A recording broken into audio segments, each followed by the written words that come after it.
Good morning, dear students. Chapter 5, Therapeutic Approaches. In the previous chapter, we had studied about major psychological disorders and the distress caused by them to the patient and others. In this chapter, we will learn about the various therapeutic methods which are used by psychotherapists to help their patients. There are various types of psychotherapies.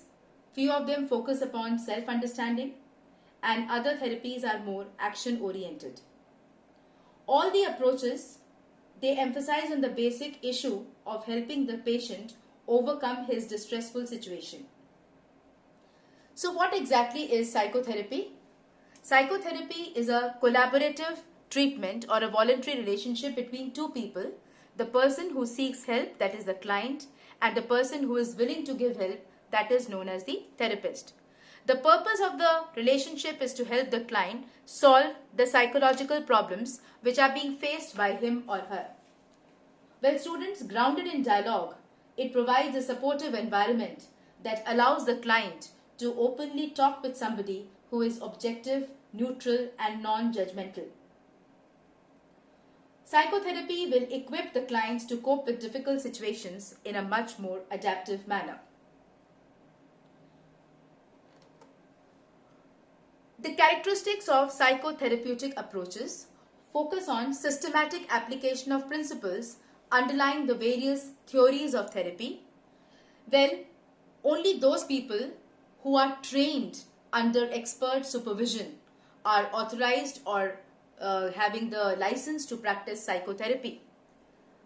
The therapeutic situation involves two people, as we have already understood, the therapist and the client, and the interaction of the therapist and the client results in the formation of a therapeutic relationship.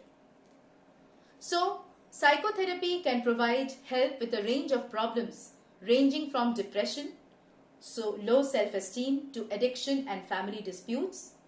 Anyone who is overwhelmed by their problems and unable to cope up may be able to benefit from psychotherapy.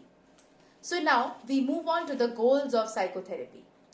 The goals of psychotherapy are: the client is coming to the therapist with the aim to make his situation better. So we have to reinforce the client's resolve for betterment. Psychotherapy helps in reducing emotional pressure of the client. Every client has some inner potential, rather every human being has an inner potential. Psychotherapy helps the client to realize his inner potential for positive growth and also modify his habits. The client may suffer from irrational thinking patterns. So psychotherapy helps in changing this thinking pattern and also increasing his self-awareness. The client develops better interpersonal relationships and communication by relating to his social environment.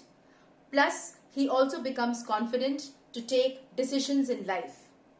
He also becomes aware about what kind of choices he can exercise in life, and he can relate to his social environment in a much more creative and self-aware manner. Now, we come to the definition of therapeutic relationship. The special relationship between the client and the therapist is known as a therapeutic alliance. This alliance is a confidential, interpersonal, and dynamic relationship. What are the components of therapeutic alliance? The first component is the contractual nature of the relationship, where two parties who have entered into an agreement, that is the client and the therapist will help the client to overcome his distressful condition. The second component of therapeutic alliance is the limited duration of the therapy. That means the alliance will last until the client is able to deal with his problems. The properties of therapeutic relationship. Any relationship, my dear children, begins with trust and confidence. So, the high level of trust that the therapist is able to set inside the client will help him to unburden himself and also reveal all his psychological conflicts and his personal problems. The therapist will provide a kind of accepting and a warm atmosphere, and he will be empathetic towards the client. The therapist conveys through his mannerisms that he is not passing any kind of judgment or he is not criticizing the client. Rather, he is exhibiting his positive feelings towards the client and accepting whatever he is saying without passing any comment. Even if the client is rude, it is a role of the therapist to accept him as he is. Empathy. Well, empathy means trying to understand the problem from the person's perspective. That is putting yourself into the shoes of the other person. It is the capacity to understand or feel what another person is experiencing from within their frame of reference. That is, it helps in an intellectual understanding of a person and his position. Well, empathy and sympathy are not the same things, children.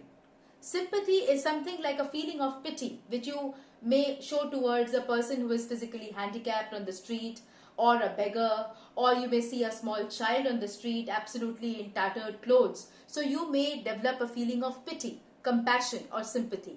Whereas empathy is the ability to put yourself into the shoes of the another person and trying to identify with that person by understanding his feelings from his perspective. So empathy is more like an intellectual understanding of the person, whereas in the case of sympathy, this intellectual understanding is missing. It is more governed by emotions. Empathy helps in enriching the therapeutic relationship and transforms it into a healing relationship. Well, the therapeutic alliance also requires that the therapist must maintain strict confidentiality of the experiences and whatever facts which are disclosed by the client. He should not divulge this information to the outside world. Then only it will be called a professional relationship. So we need to keep the characteristics of a therapeutic alliance in our mind. Coming to the types of therapies. Well, psychotherapies have been grouped or classified into three categories: psychodynamic, behavior, and existential psychotherapies.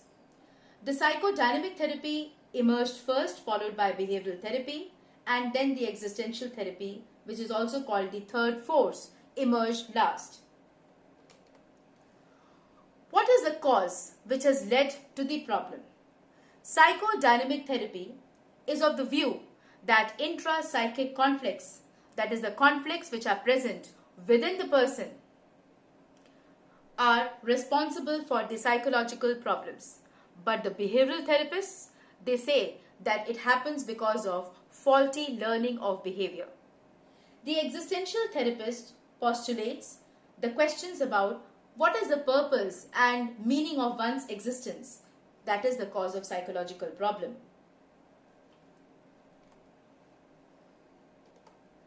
How did the cause come into existence?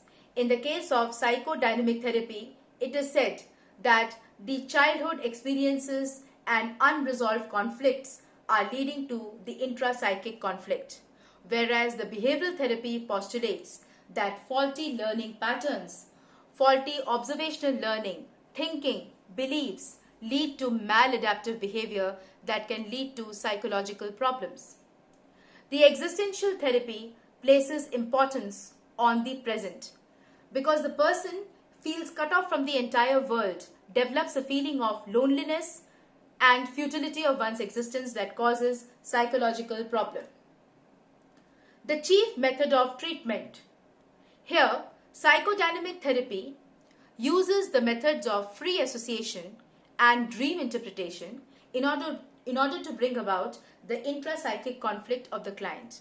Behavioral therapy uses a lot of techniques to rectify the faulty behavioral pattern and sets up alternate behavioral contingencies to improve behavior, whereas the cognitive therapy changes the faulty thinking patterns of the client so that he can overcome his psychological distress. The nature of therapeutic relationship between the client and the therapist. The therapist should understand the client's intra-psychic conflict in the case of psychodynamic therapy. So the therapist interprets the thoughts and the feelings of the client. The behavior therapy is able to discern the faulty behavior and thought patterns of the client. Both the psychodynamic and behavioral therapies assume that the therapist is capable of arriving at the solutions to the client's problems. But the existential therapy emphasizes that the therapist provides a warm, empathetic relationship where the client feels secure to explore that what are the causes of his problem. So what is the chief benefit to the client? Psychodynamic therapy helps in providing the client an intellectual insight or an emotional insight into his problem, and he gains in-depth understanding about himself as well as his problem. The behavioral therapy considers faulty learning patterns and faulty behavior as which gets rectified. This is the chief benefit of the treatment. So you are able to institute adaptive and healthy behavior in place of maladaptive behavior. The humanistic therapy values personal growth as the chief benefit. Let us understand the duration of the therapy. The duration of the classical psychoanalysis may continue for several years. However, several recent versions of psychodynamic therapies are completed in 10 to 15 sessions, whereas the behavior and the cognitive therapies and existential therapies are shorter and get completed within few months. So, different types of psychotherapies differ on multiple parameters, but their main objective is to provide treatment for psychological distress and also leads to the alleviation of psychological distress. The process of psychotherapy therefore begins by formulating the client's problem. With this, we come to the end of today's session. You can have a look at the glossary to understand the various word meanings or the difficult words which may not have been understood by you. I hope this particular session has been interesting enough to arouse your interest and curiosity in the field of psychotherapy, which helps in reducing the psychological distress of abnormal behavior. So with this, I conclude my session for today. Thank you and have a good day.